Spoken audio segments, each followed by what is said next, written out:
The David Pakman Show at davidpakman.com. Well, at this point, even Republican aides can't continue the charade that is the hyper-mania over Benghazi. Think Progress has a great article out about a number of Republican aides that are criticizing House Republicans because they are carrying out what aides are describing as a partisan witch hunt over the Obama administration's handling of the attack in Benghazi.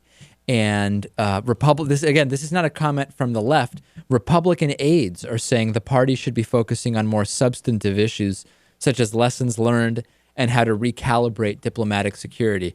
Wait a second. Republican aides think that Republicans should actually be doing what Democrats have been saying? Fascinating.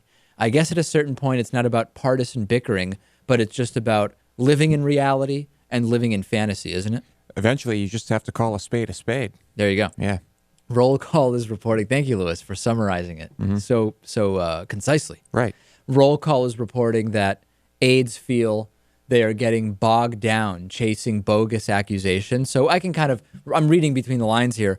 Republican elected officials are probably going to their staff and saying, I need you all working late tonight, looking into whether Hillary Clinton personally was involved in what took place. Like, was she wearing a disguise? Was she on the ground in Benghazi? I mean, I know this is crazy, but we're doing the hard work, guys. I need you here overnight. I'll be glad to order some pizzas for you. And the staffers are getting pretty annoyed by it. And they're saying, what are we doing? This is ridiculous. This makes no sense. Yeah, the whole thing is completely insane. And I'm glad someone's speaking out. Even Republican Congressman John Mica from Florida dropped his support for this select committee to investigate the Benghazi attacks. And Republicans have been calling for creating this committee. But so far, John Boehner has not been supportive. And Mika says, I think Boehner made the right decisions. Is logic starting to creep in, Natan? I don't think so. I mean, it's not creeping in at the most important levels of the hierarchy. So I'd say no. Very good. Well, we will continue to watch for any semblance of logic or reason on Benghazi from the American Republican Party. All right. From the Democratic Party, we now have news that Anthony Weiner, former congressman, is in fact running for mayor. I guess that I'm going to play for you some of this video, and the video was posted online overnight, and it appears that it was kind of accidentally posted because then there was no announcement with the video, but then at 5 a.m., Anthony Weiner sent an email announcing that he was running for mayor, which seems kind of like he didn't want to post the video then. It also seems to be unlisted on YouTube, so if you have the link, you can access it, but otherwise it's not showing up anywhere. Here is the magical, heartwarming story of Anthony Weiner coming back from sending pictures of his penis to girls on Twitter to run for New York City mayor. Join in. I'm Every inspired day already. starts right here. Honey, I gotta go. All right, goodbye. And it's the best part of my day. All right. Now we gotta put this. And then you step outside, and New York's like no other place. By the way, his wife is still with him, huh? So she's sticking it out. Yep. I mean, I guess he's not really cheating by sending the penis pictures. Well, you have to assume. The assumption is that he It would was follow much up. less worse than cheating, I think. It's what? I think it was much less worse than cheating. That's what I'm saying. He wasn't actually cheating, so maybe this isn't enough to end a marriage. But I think the assumption is that he would follow up with those pictures. You think? Yeah. All right, let's continue. This was my neighborhood growing up. A middle-class kid in Brooklyn. I thought we had it all. Playing stickball late into the night. And if we were lucky, a Mets game on the weekends. Why is this so funny? I went to PS 39. My mom was a school teacher for 31 years in public schools just like this. My dad went to law school on the GI Bill and then hung a shingle outside our house. Yeah, this should have continued with the same music where he goes, I became congressman and learned about social media, Twitter, Facebook, the internet. Then I started learning about mobile cameras and sending magical pictures of myself to little girls, sometimes clothed, sometimes not clothed. It was a wonderful time. It would be really great if he incorporated the penis pictures into the kind of nice music and the whole video. Yeah, the whole video is so... It's just like you could put any politician in here saying these things. It's so cliche. It's like generic video. Yeah. Yeah. It's completely formulaic. Yeah. He has $5 million in his war chest. The consensus is that he is going to have a tough time winning this race. But he's got some money, and I don't know. I mean, what do you guys think? Does he have a shot? I mean, Mark Sanford came back from lying Yeah. and being in Argentina having sex with a woman. But that was in a much different state. And it was way worse. Yeah, that's what I'm saying. That's way worse. So if he could do that, you'd think Wiener can come back. I have to say, I actually think Wiener was really good when he would argue with people. Like when he got into political debates with whether it was Megyn Kelly on Fox News or actual, not hidden Republican agenda people, but like overt Republicans. He was really a good debater on just about every issue. I mean, this was a guy who really expressed himself well, had good views, and he got he didn't understand the difference between a direct message on Twitter and a public tweet. That was what got him. Right. I think, no doubt, in a mayoral debate, he would crush the opposition. But did people forget about the penis tweets? I don't know. How will his opponents, or will they mention the penis tweets? I think they will, but not directly. I think the move is to say kind of like, listen, we need someone who has good judgment, good moral character, and whether it is with their personal life or with matters that affect the city, right, are always going to do the right thing, are never going to do anything that would make parents have to explain to their kids what's going on, right? You can kind of dance around it in a very politician-like way. I'm sure we'll be hearing that. That's the way to do it. Yeah. A man who was questioned over the Boston Marathon bombings has been killed by police. This is, of course, riling up the conspiracy theorists. This is a report from NBC News. And the background on this is that 27-year-old Ibrahim Todashev was not suspected of having played a role in the Boston Marathon bombings, but he was, I don't know that I want to say a friend. He had ties to, he knew Tamerlan Tsarnaev, and he was shot and killed by an FBI agent while being questioned in Florida, according to law enforcement officials earlier today. And he had spent, according to law enforcement officials, he had spent some time in the Boston area. He was questioned by FBI agents. He was initially cooperative, but late last night, he allegedly attacked the FBI agent who shot and killed him. And then today, officials are saying that Todashev did have some connections to radical Chechen rebels, but they say it's not clear whether he was involved in the radicalization of Tamerlan Tsarnaev.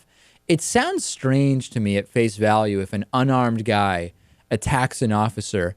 You can't subdue him without shooting him, and you can't shoot him without killing him. I mean, did he try to go for the officer's gun? We need more details, but when I hear this, it sounds weird to me. Something about it sounds weird.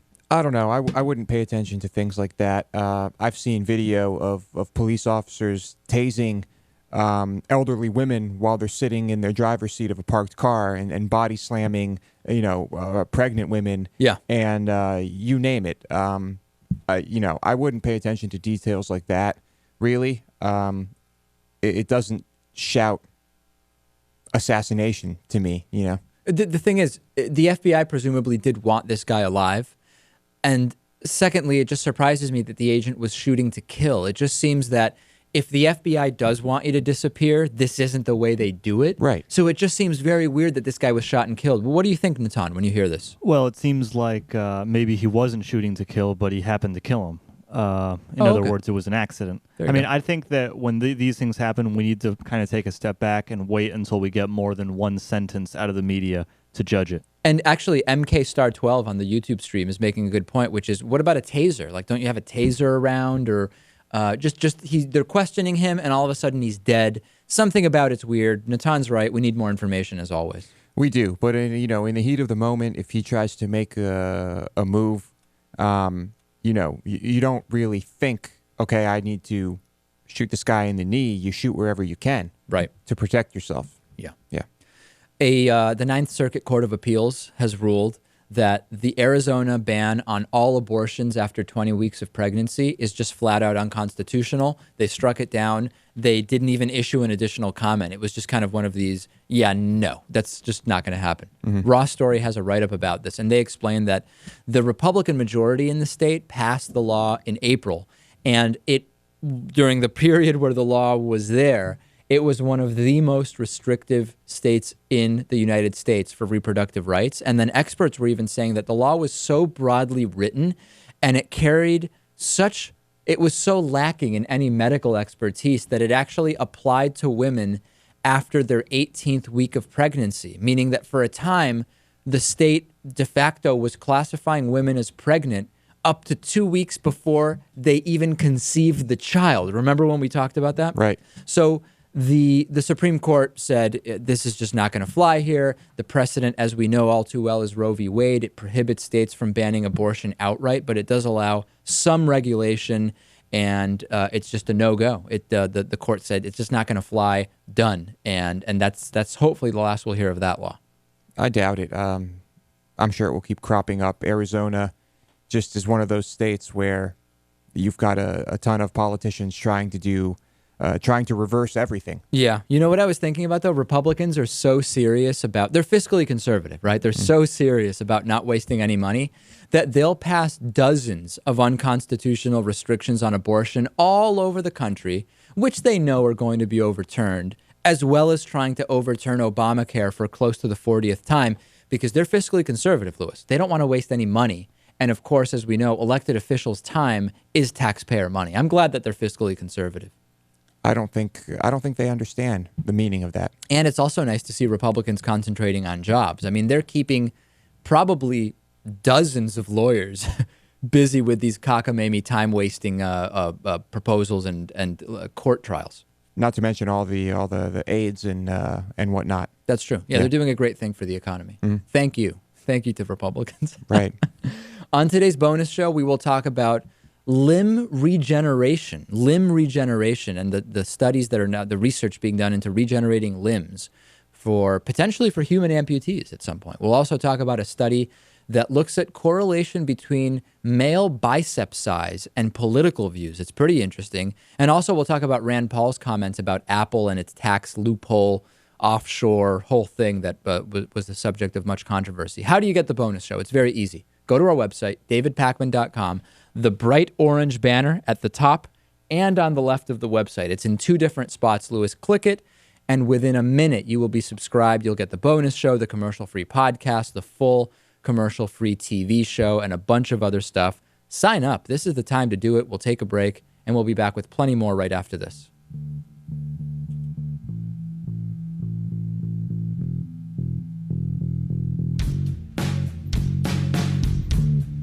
The David Pakman Show at davidpakman.com.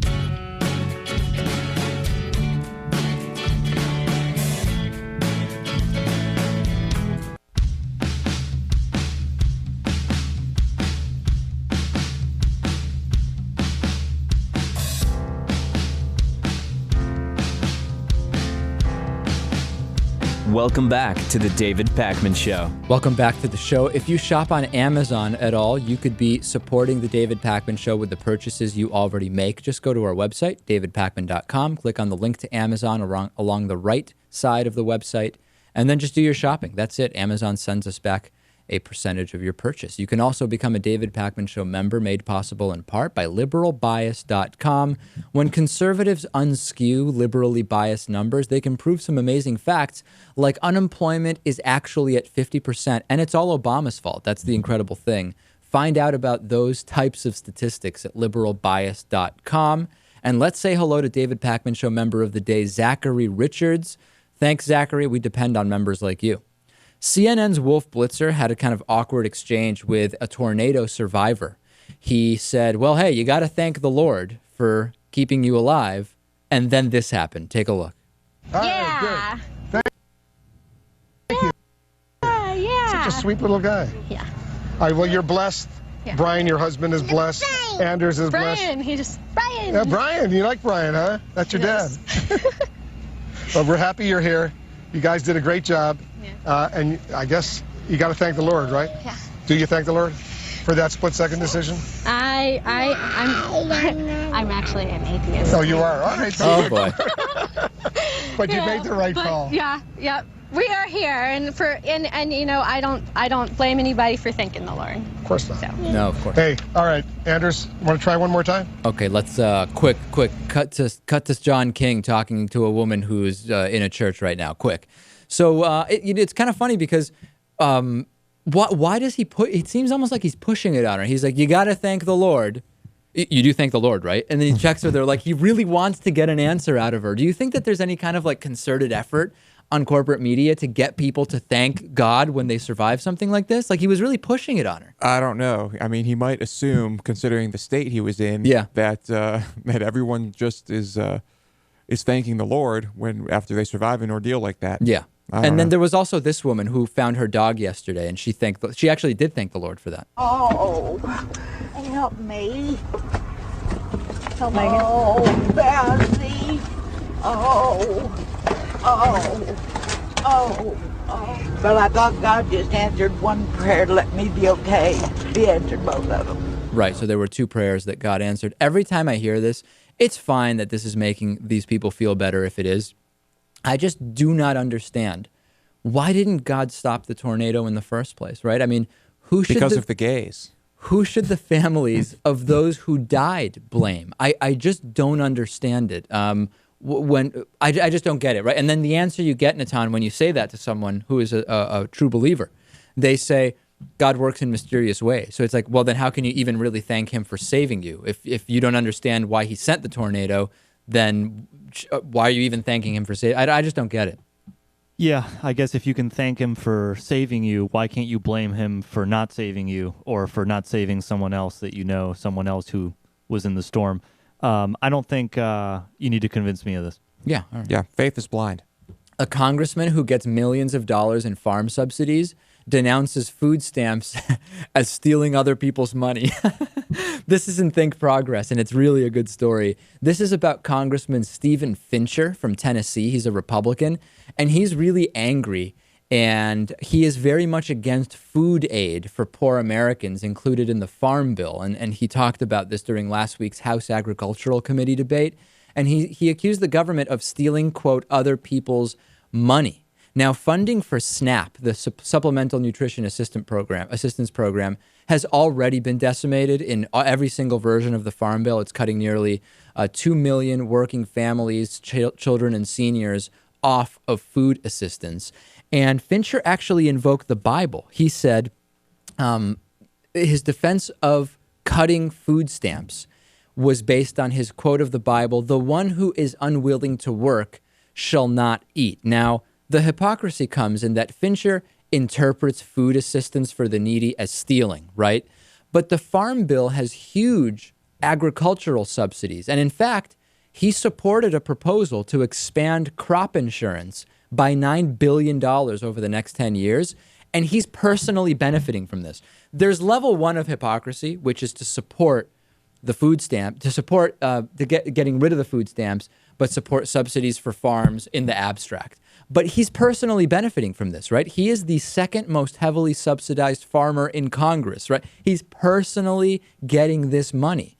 USDA data, which was collected in a farm subsidy database, says that Fincher collected $3.5 million of our money, as he would say, Lewis, from 1999 to 2012. And in 2012 alone, he was cut a government check for $70,000, a direct payment. And it's so funny because the average food stamp benefit in Tennessee is about $1,500. Fincher got a $70,000 farm subsidy in 2012. Your whole business exists because the government gives you other people's money, way more of it than they give to people who don't even have enough money to eat. What do you make of it? I think when he thinks that the people receiving the money are lazy people who refuse to get jobs, who like to sit around at home and mooch off the government. Right. He thinks it's okay for him to get the government subsidies because he's a hard worker, or so he says. Gotcha. So I'm sure that's how he justifies it. Interesting. Yeah. I mean, the other thing, too, is maybe he's just so accustomed to being on the government dole that he doesn't realize that it's also a type of welfare, right, Natan? Maybe he really honestly is so used to it, he sees it as a different thing. Most people who look at programs that have been in the government for a long time just consider them what the government does, even though when they were originally brought into law, people were against them for the same reason he's now against food stamps. In other words, now people talk about get the government out of my Medicare. Medicare is a part of our culture. Well, in 1965, it wasn't until the Democrats passed it. Right. So it's like, Well, yeah. I mean, basically, this is the fundamental hypocrisy, in the right, which is that until it affects someone they care about, they're against it. Right. I got a really interesting voicemail about conspiracy theories and conspiratorial thinking, and it was spurred actually by news coverage of the Oklahoma tornado. So I'm just going to play the voicemail, and then we'll discuss. Hey, guys. This is Matt calling from Wisconsin. I noticed you guys like to talk about conspiracy theories and people like Alex Jones and all of that. Right. And some people probably think that I am a little bit conspiracy in me, I guess. I don't know.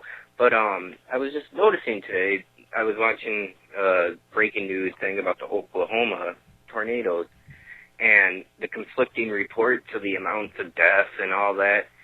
When you have a natural disaster and it's being covered by mainstream media, I think it's really good to compare a natural disaster, say, with a terrorist attack in the reporting methods, and they're the same. Right. So I think it would shoot down a lot of conspiracy theorist ideas, say, like after the Boston bombing, all the conflicting reports. Just watch what happens with the news system during a natural disaster. Yeah, so this is actually it's a really good point that's being made, which is if part of the evidence that these attacks are actually government conspiracies is that there's so many conflicting reports and one media outlet starts reporting one thing and then somebody from the government gets all worried and they come in and they cover that up and then there's a new report, that's kind of pointed to as evidence of a conspiracy. We see the exact same thing with natural disasters. Now, there's 2 points of view. The right will react, when it's an issue of kind of that anarcho right-wing conspiracy theory, that you'll see one type of reaction, which is, well, and actually, I think Alex Jones might have said this, we actually may see government involvement in so-called natural disasters because of technologies that are being used to manipulate weather and this and that. That's one possible response. The other response from conspiracy theorists will be, obviously, they're smart enough to also have conflicting reports on real disasters so that it's not as obvious when there's conflicting reports on the fake disasters, right? So this is a perfectly logical voicemail, but the conspiratorial mind can very easily come up with so-called explanations for that. Right. But in reality, it's just incompetence and shoddy journalism. Is that what you think? Yeah. I mean, we've seen so many just flat-out wrong reports, particularly around the Boston Marathon shooting. Yeah. We just have to assume incompetence is a factor. Oh, of course. And the rush to report stuff quickly also. Yeah. This is really interesting. KSFY in Sioux Falls took on the debate of legalizing same-sex marriage in South Dakota. And they put out a report about how Iowans are faring under the state's 4-year-old marriage equality law. So they said, this is what we're going to do. We'll do a piece about gay marriage. We'll hear from both sides. We'll talk to a married couple, who you'll hear from in a second. And then we'll talk to the leading anti-gay activist in the state. His name is Bob Vanderplatz, who's trying to get marriage equality overturned. And it's fascinating because this clip summarizes, it really is a microcosm of the types of arguments you hear for and against marriage equality. First, you'll hear from the husband in this gay couple who says, we're just married, we're a couple, we do the same stuff any couple does. Why wouldn't we be allowed to be married? And then you're going to hear the argument from the anti-equality guy. And it's so simplistic and stupid that it really epitomizes the two sides on this issue. Take a look at this short clip. We're just like any other married couple. I mean, we just do stuff. We go to church, we go to work, we go shopping, we argue about bills. And right now, as my mother aged, we are taking care of her. Tom tells me his marriage is no different than the marriage between a man and a woman, that it's about the emotion he has for John and not about the fact that they are both men. Bob Vanderplatz says that is the difference that matters. If you do things God's way when it comes to marriage, things work out really good. When you go against his plan, it's awful. It's awful. Yeah, because we can't think of any marriages that were done God's way that turned out bad. Yeah, and it's just amazing because it's awful. Listen, we've got this great argument. There's a couple here who very clearly is no different than any two people, any two adults who love each other and are living, in a relationship with each other. And then let's hear from the opposition, right? You want this overturned. Let's talk about it. When you do what God wants, things are good. And if you have a gay marriage, it's awful. What a brilliant and nuanced analysis, huh? Pretty amazing. By the way, Bible Belt divorce rates would suggest otherwise. They would suggest this guy is way off. Oh, yeah. Facebook.com/David Pakman Show. Join us on Facebook. Over 20,000 Facebook likes at this point. We would love to see you on there. Let's take a break. Coming up next, incredible story coming up next, actually. John Becker will be here to talk to us about it. Stay with us.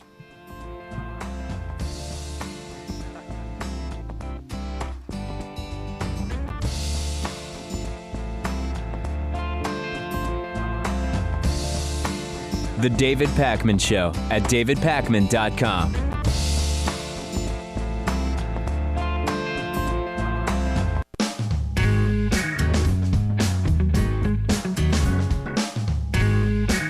Welcome back to The David Pakman Show. Back on the show is an old friend of the show, John Becker. He is an LGBT activist, also managing editor of the Bellerico Project. John, I had probably 10 or 15 people, including people that don't directly know you, just people who watch my show, send me your article about 78-year-old Dominique Venner. Tell us who Dominique Venner is, was, and kind of what's transpired in the last couple of days. Well, Dominique Venner is a well-known, he's well-known in France. He's a French essayist, a right-wing activist, and from everything I've read, a far-right traditionalist Catholic. He's also a former member of a paramilitary group that waged a bombing and assassination campaign in the early 60s because they were upset that France was going to grant Algeria its independence. So he's a longtime right-wing activist, I guess well-known and respected in the right-wing quote-unquote intellectual community in France. So yesterday, Mr. Venner went to the Cathedral of Notre Dame, which, the iconic cathedral that everyone knows. It's France's #1 tourist destination, so it's a major world landmark.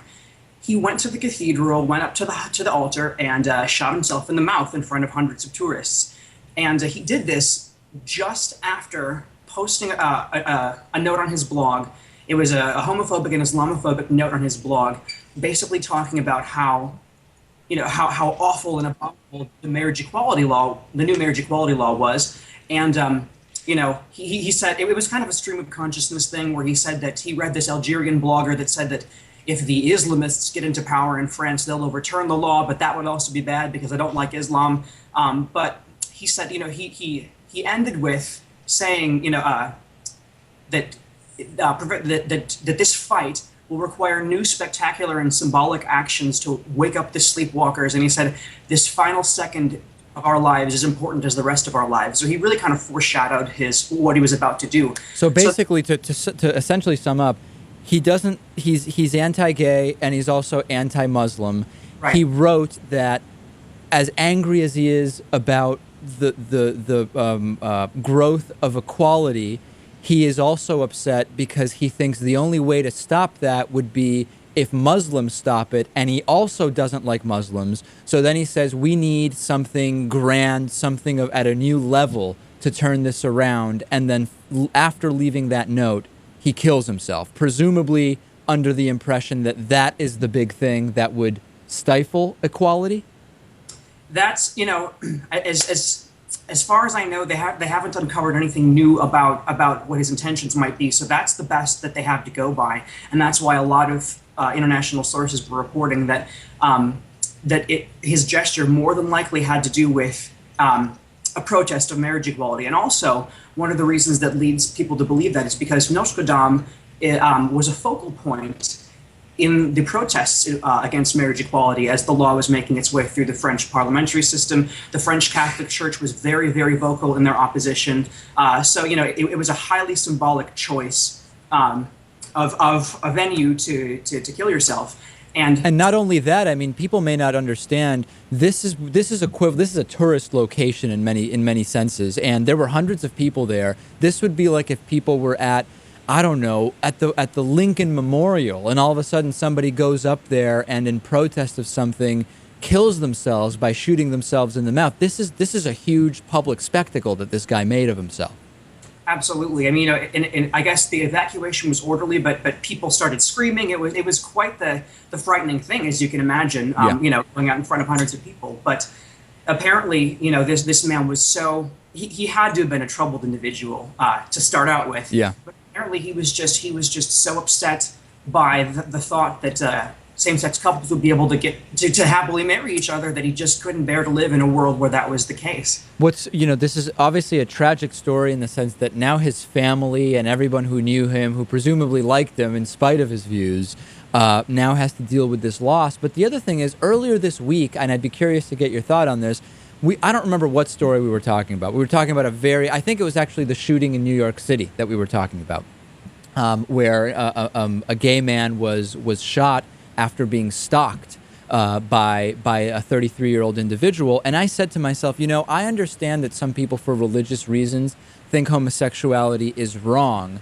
but it's hard for me to imagine being so angry that it exists that you just go out and shoot gay people. I find it much more plausible that somebody who is gay but is not comfortable with that and is living a life where they can't admit that, they would be angry that somebody else has the freedom to live life the way they want to. I just kind of stream of consciousness said that. And we've gotten 2 voicemails, one from a member of the military who said, I'm a lesbian, and because of how I had to live when I was in Iraq, when I came back, I hated gay people. I was angry with gay people because of how they were able to live. When you read this story, John, do you think of that type of line of reasoning? I mean, what strikes you about it? I think that could certainly be a possibility. As you pointed out, it's quite often the case. We've seen so many high-profile homophobes over the past, decades, right. That have, been subsequently busted, trying to hook up with men.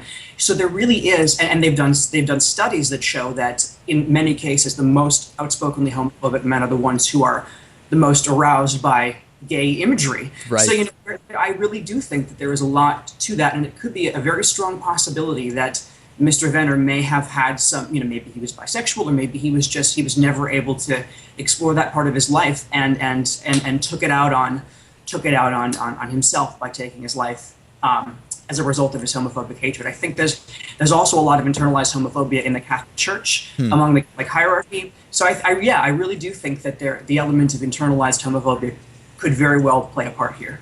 Well, it's a disturbing story and tragic nonetheless. We've been speaking with John Becker, managing editor of the Bellerico Project, LGBT activist. John, great reporting on this, and great to have you back on the show today. Thanks, David. It's been a pleasure as always.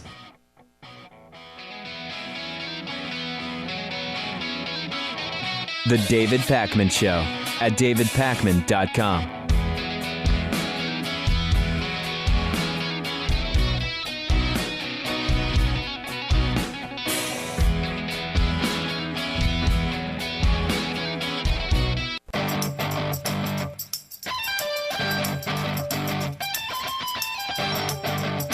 The David Pakman Show at davidpakman.com.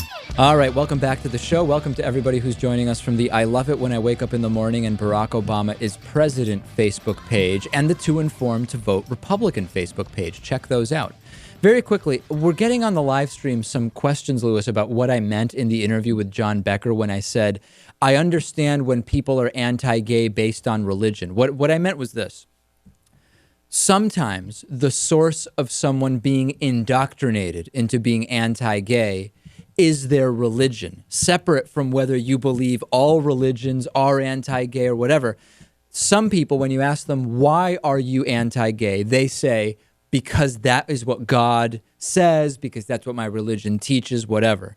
My point was to say that I'm not talking about those people. I don't believe that that alone would be enough to get you to commit violence, like killing yourself in that particular case, which is, of course, a point of debate.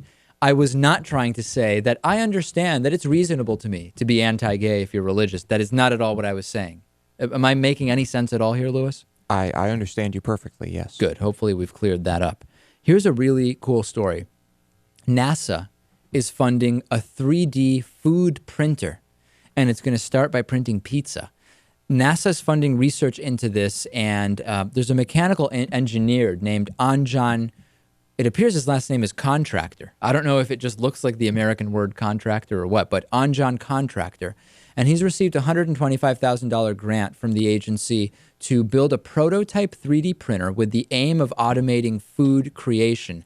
This is like a system, I've not seen it, but some people told me this is like a system in Star Trek. It reminds me of the matter compiler from the Neil Stephenson book, The Diamond Age, which I'm sure you've read, Lewis. No. You haven't read that one. It's a very good book. In any case, that's what this reminds me of, where you basically just take the component parts of food, right? And you combine it into things that are similar to the types of food that exist for humans. And we already are in development of the technology to print chocolate. Here's a video of a printer printing chocolate onto what appears to be a cookie or cracker of some kind. This is pretty cool.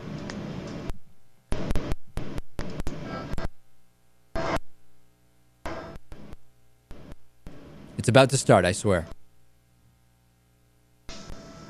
And there it goes, moving slowly over the cracker.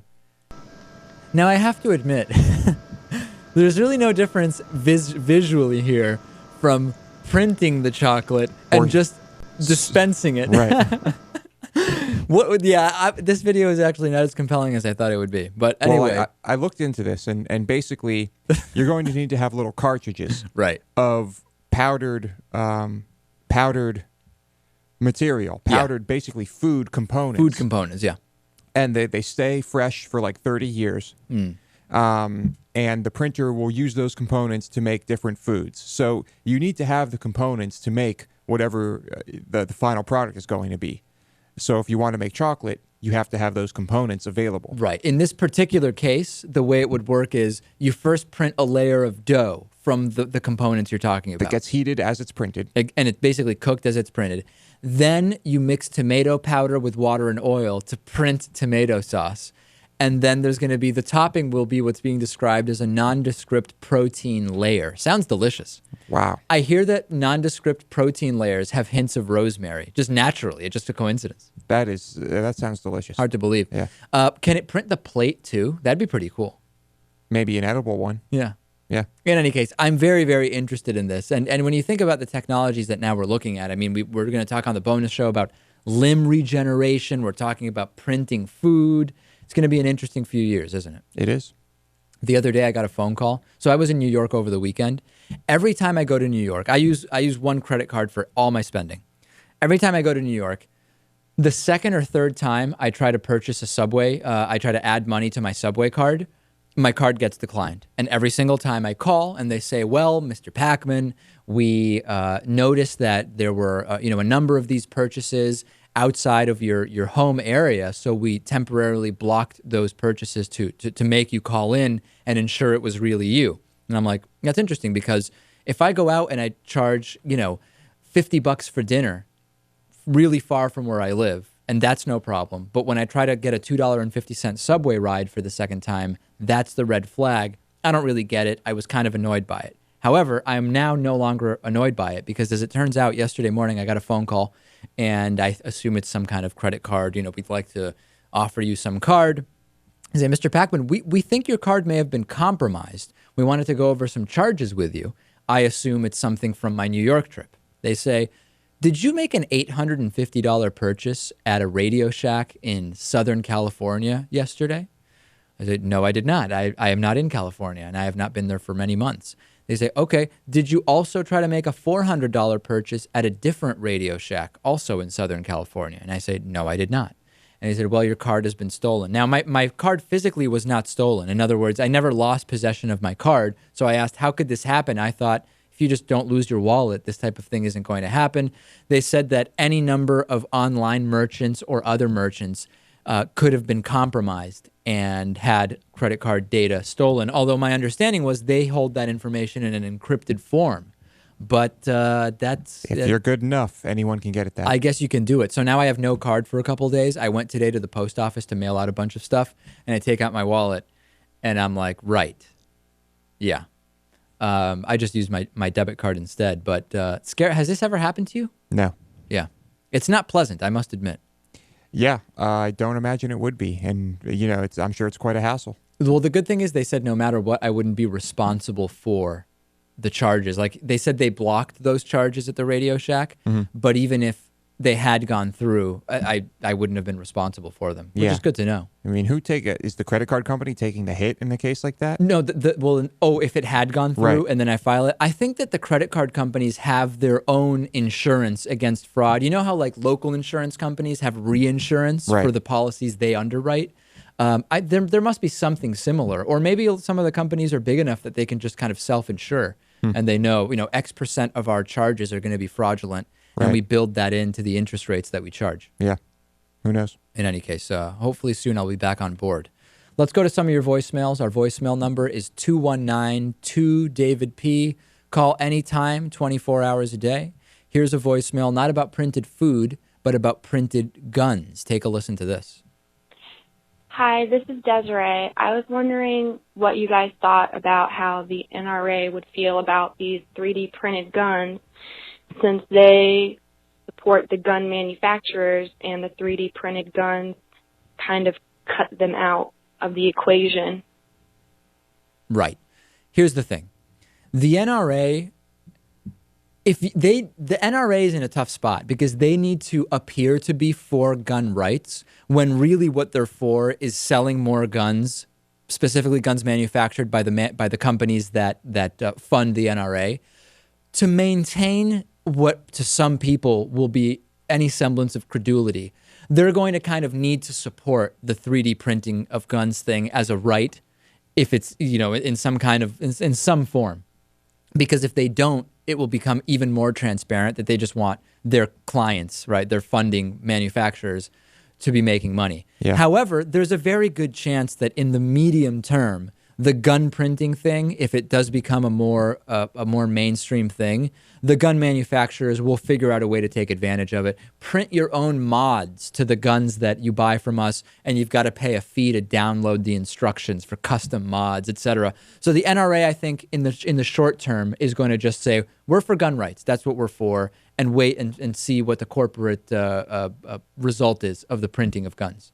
There's really no limit to 3D printing. And it's perfectly possible that gun manufacturers will eliminate manual labor altogether in the future, right, and create their own 3D printed guns, not with plastics, but with actual metals. Sure, yeah. That could certainly happen. We got one voicemail yesterday from a veteran who said that she was a lesbian, is a lesbian, and while she was in Iraq, because of the repression that she had to live under, came back and felt somewhat homophobic, even as a lesbian woman. I've now gotten another voicemail along these same lines. Take a listen to this. Hi, David. This is Jeff from Central Florida calling.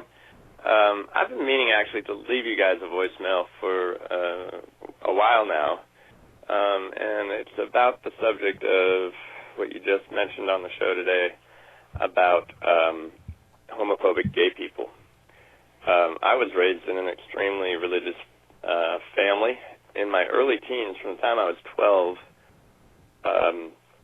I knew I was gay, but I was also very religious, and I was a bit of a teenage preacher. And I harped on against homosexuality a lot. I would even accuse other people of being gay and things like that. So as you can see, Lewis, the response we've gotten from these two voicemails and a bunch of email, it's very clear this is a real thing. The system in which the idea of not being able to be who you are and knowing that what you are, according to your surroundings, your family, your church, is so-called wrong, really can make you hate gay people, even as a gay person. And I think that, as we've seen in countless studies, as John Becker said earlier, is a huge factor in this extreme homophobia obsessed with the minutia of homosexuality. More and more evidence that says that's exactly what's going on. Even for people who have come to terms with their own sexuality. Exactly. Yeah. DavidPakman.com/membership. Do something very important. Support an alternative to corporate media. Become a member, and you'll get a ton of great member benefits. We keep adding stuff constantly. And if you want a bumper sticker, which I have here, any new member this month, if you want a bumper sticker, just email us after you sign up. We'll get one right out to you. That's big time stuff, Louis. Oh, yeah. You going to put one of these on your car? No.